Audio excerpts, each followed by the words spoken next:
My name is Austin. I am an entrepreneur from North Carolina, and ayahuasca quite literally changed my life in ways that I did not know was possible. Over this week, I have encountered trials.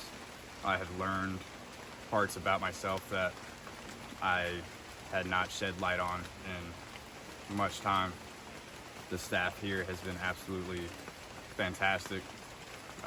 It feels very much like I found a second home and a second family, and everybody here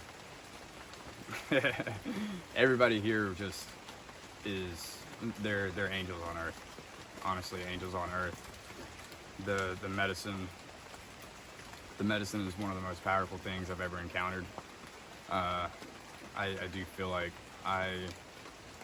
it's very bittersweet to leave, because this place is like heaven to me, but I'm also very excited to embrace the life that I had left, to embrace the life that I had left with a new energy.